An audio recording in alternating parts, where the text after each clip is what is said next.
শ্রীচরণে প্রণাম নিবেদন করে এবং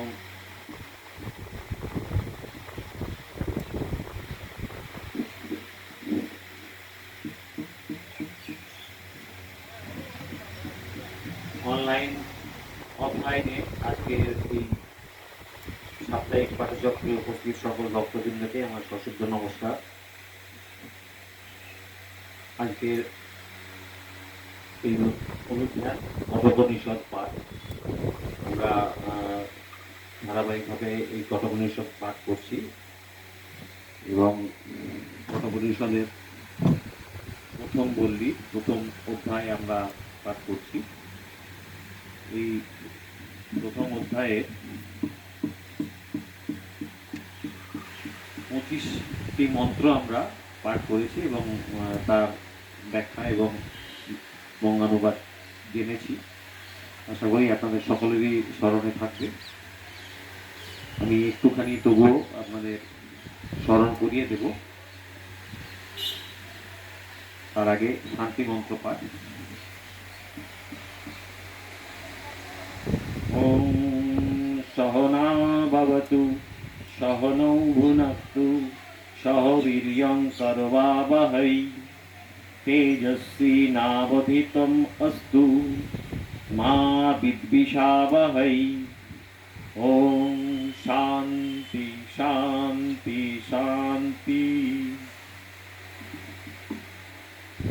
এ পর্যন্ত আমরা 25 নম্বর মন্ত্র পর্যন্ত পাঠ করেছি। তাতে আমরা জেনেছি নচিকেতা উদ্দালক ঋষির পুত্র। তিনি যমরাজের কাছে 3টি বর নেবেন। যমরাজ তাকে প্রতিশ্রুতি দিয়েছেন যে 3টি বর তিনি তাকে দেবেন এবং সেই 3টি বরের মধ্যে 2টি বর তিনি পেয়েছেন। 2টি বর পাওয়ার পর তিনি 3 নম্বর যে বরটি যমরাজের কাছে প্রার্থনা করছেন, সেই বরটি হলো আত্মতত্ত্ব বিষয়ক বর, যাতে তিনি জানতে চেয়েছেন যে মনুষ্য লোকে একটি ধারণা মানুষের মধ্যে প্রচলিত, যেটি হচ্ছে আত্মা কি। আত্মা কেউ কেউ বলেন আত্মা আছে, আবার কেউ কেউ বলেন আত্মা নেই। তো এই যে ধারণা, এই ধারণাটি সম্বন্ধে তিনি জানতে চেয়েছেন যমরাজের কাছে এবং বলেছেন যে যমরাজ, এই বিষয়ে একমাত্র আপনি ঠিক ঠিক বলতে পারবেন, অন্য কেউ এই বিষয়ে আলোকপাত করতে পারবেন না। সেটি তিনি জানতে চেয়েছেন। এরপরে যমরাজ তাকে বলছেন যে নচিকেতা, তুমি যে বিষয় জানতে চেয়েছো সেই বিষয়টি অতীব কঠিন এবং সূক্ষ্ম বিষয়। এই বিষয়ে দেবতারাও অনেক তর্ক বিতর্ক করেছেন, কিন্তু তারাও এই বিষয়ে সঠিকভাবে জানতে পারেননি। সুতরাং তুমি এই বিষয়ে জানতে চেয়েও না, বরং অন্য কোনো বর তুমি প্রার্থনা করো।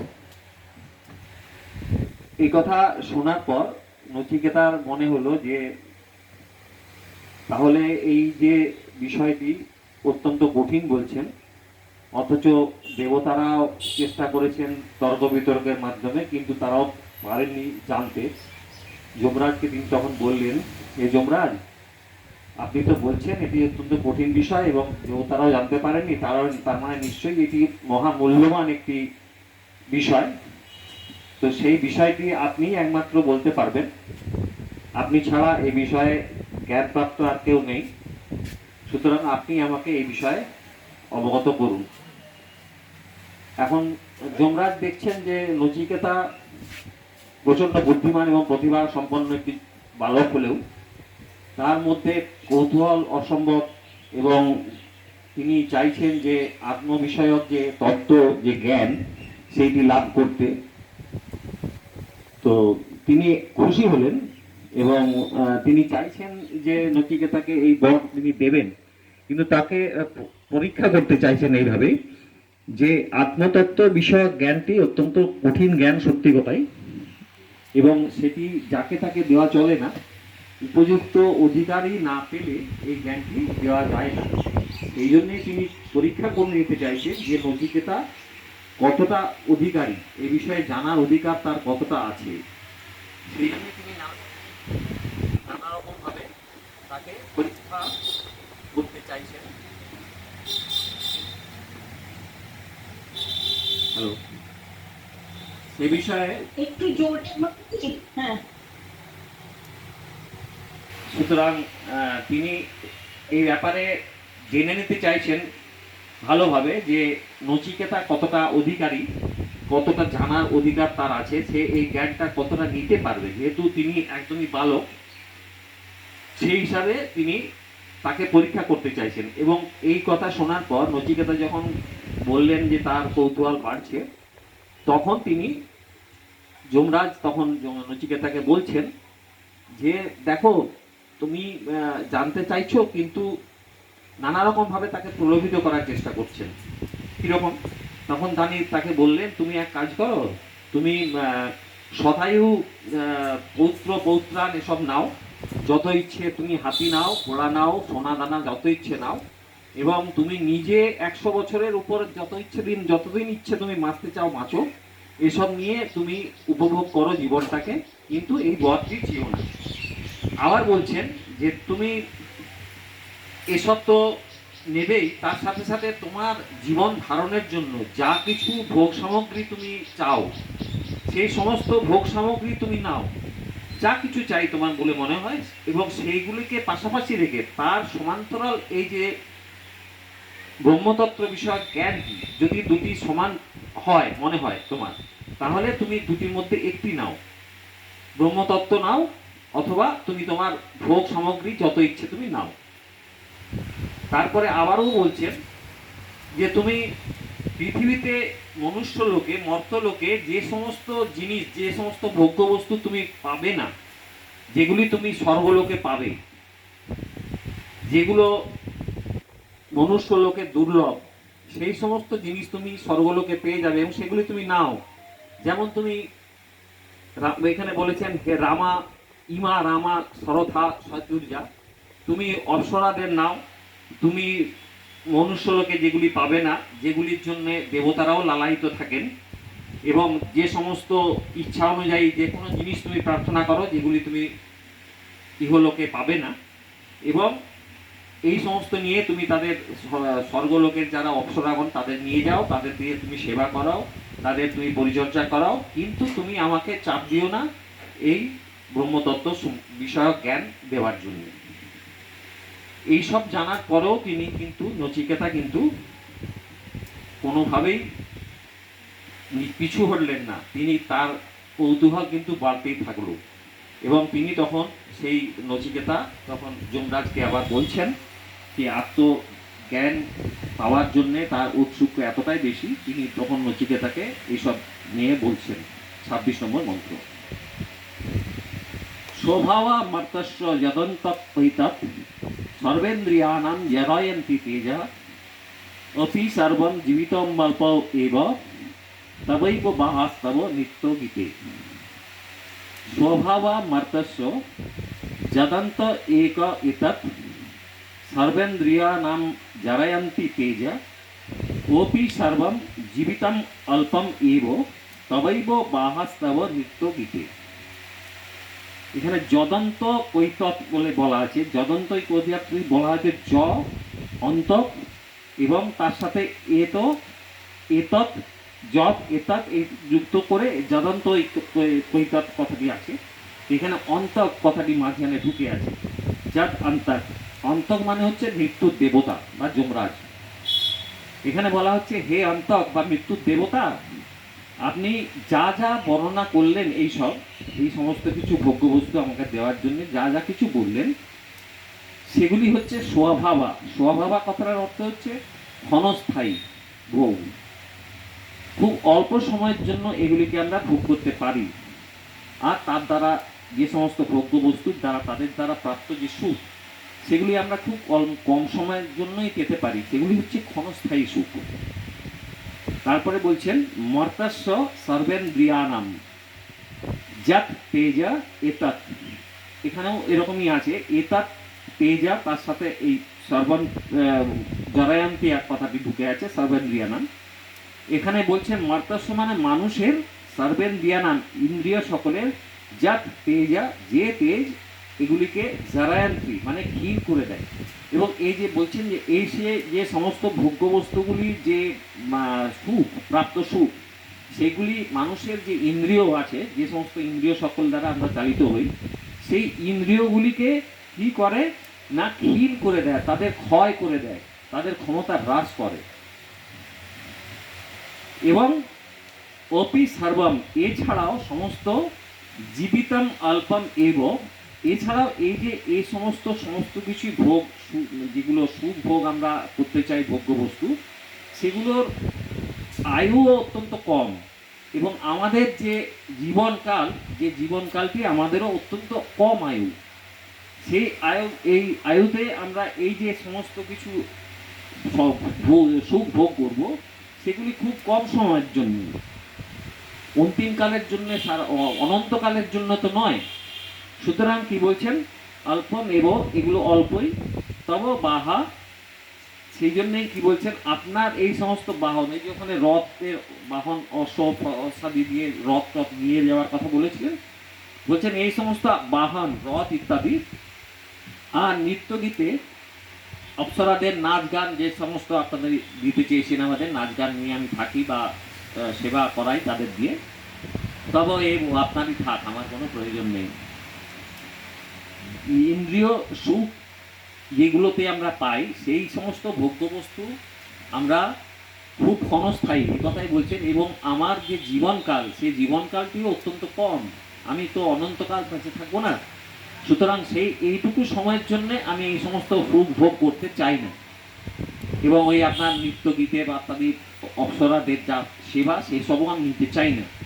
এবং সুতরাং এই বর আমার চান, এই সমস্ত জিনিস আমি চাই না, আপনি এইগুলি আপনার কাছেই থাক।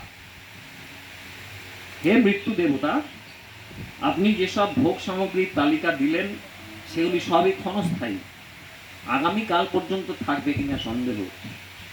আর এসবের থেকে পাওয়া সুখও বাস্তবে সুখই নয়, বরং দুঃখই। গীতাতে বলা হয়েছে 5 নম্বর অধ্যায় 22 নম্বর শ্লোকে, এসব ভোগ সামগ্রী প্রকৃত মঙ্গলদায়ক তো নয়ই, বরং মানুষের ইন্দ্রিয় শক্তি আর ধর্মকে ক্ষয় করে দেয়। যে বলা হয়েছে জারায়ান্তি ক্ষীণ, সর্বেন্দ্রিয়ানাম জারায়ান্তি, ক্ষীণ করে দেয় ইন্দ্রিয়গুলিকে। আপনি যে দীর্ঘ জীবন দিতে চাইলেন, তাও অনন্তকালের তুলনায় অতি অল্পই, অনন্তকাল তো নয়, এই অল্পই আয়ুটা আমাদের খুব অত্যন্ত কম। যখন ব্রহ্মা আদি দেবতাদের জীবনই অল্প, যখন একদিন তাদেরও বিনাশ হয়, তাহলে অন্যদের আর কি কথা। কারণ আমরা সকলেই জানি ব্রহ্মা, ইন্দ্র, যমরাজ সকলেরই একটা সময় আছে, একটা আয়ু আছে, একটা নির্দিষ্ট সময় পর্যন্ত তারাও থাকেন, তারাও অনন্তকাল থাকতে পারেন না। তো সেই কথাই বলছেন, যখন একদিন তাদেরও বিনাশ হয়, তাহলে আর অন্যদের কথা কি, সাধারণ মানুষের কথা আর কি বলবো। অতএব আমি এইসব কিছুই চাই না। ওইসব হাতি, রথ, ঘোড়া, সুন্দরী নারী এবং তার নাচ গান, তাদের নাচ গান আপনার কাছেই থাক। 27 নম্বর মন্ত্রে কি বলছেন আবারও, ন বিত্তেন তর্পণীয় মনুষ্য লপ্সাম অহে বিত্তম দাক্ষং চেত্বা জীবিষ্যাম যাবদি শিষ্যাসি ত্বম বরস্তু মে বরণীয় স এব। ন বিত্তেন তর্পণীয় মনুষ্য লপ্সাম অহে বিত্তম অদ্রাক্ষং চেত্বা জীবিষ্যাম যাবদি শিষ্যাসি ত্বম বরস্তু মে বরণীয় স এব। একটা একটা করে মন্ত্র শব্দটা আমরা মানে দেখি। মনুষ্য মানে মানুষ, বিত্তেন, এই যে ন বিত্তেন আছে, বিত্তেন মানে কি, বিত্তের দ্বারা বা ধনের দ্বারা, বিত্তেন।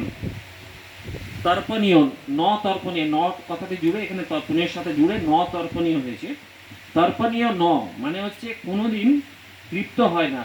তর্পণীয় মানে হচ্ছে তর্পণ করা নয়, এখানে তৃপ্ত হওয়ার কথা বলছেন, তৃপ্ত হওয়া, মানুষের তৃপ্ত হওয়ার কথা বলছেন, তর্পণ করা নয়, তর্পণীয়।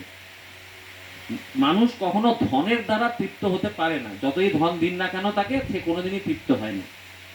চেত, যখন আমরা ত্বা অদ্রাক্ষ, এবং কি বলছেন যে লাপসাম আহে বিত্তাম অদ্রাক্ষ চেতত্বা, এবং আমরা যখন আপনার দর্শন পেয়েছি, যমরাজকে বলছেন আমরা যখন আপনার দর্শন পেয়েছি, বিত্তম লপসাম আহে, এই ধন রত্ন যা আপনি দিতে চাইছেন সে তো আমি এমনি পেয়ে যাব, যেহেতু আপনার দর্শন পেয়েছি সে তো আমি এমনি পেয়ে যাব।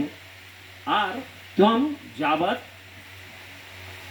জীবিষ্যাম যাবদে শিষ্যাসি ত্বম বরস্তু মে বরণীয় স এব, বুঝছেন, এবং তম এবং তম যাবৎ, আর আপনি যতদিন ইশিষ্যাসি, ইশিষ্যাসি মানে শাসন করবেন, জীবিত ইশিষ্যাসি, আপনি যখন যতদিন এই শাসন করবেন, এই যে আগেই বলা হলো যে ব্রহ্মা, ইন্দ্র, যমরাজ, এদের আয়ুকাল অনন্তকাল নয়, একটা নির্দিষ্ট সময় পর্যন্তই তারা শাসন করেন। সেই কথাই বলছেন যে আপনি যতদিন শাসন করবেন, যমরাজ হিসাবে যতদিন আপনি থাকবেন, ততদিন তো আমি জীবিত থাকবো, জীবিষ্যাম, ততদিন তো আমি জীবিত থাকবোই। তাহলে এসব নিয়ে আমি কি করব, এসব নিয়ে আমার কি হবে?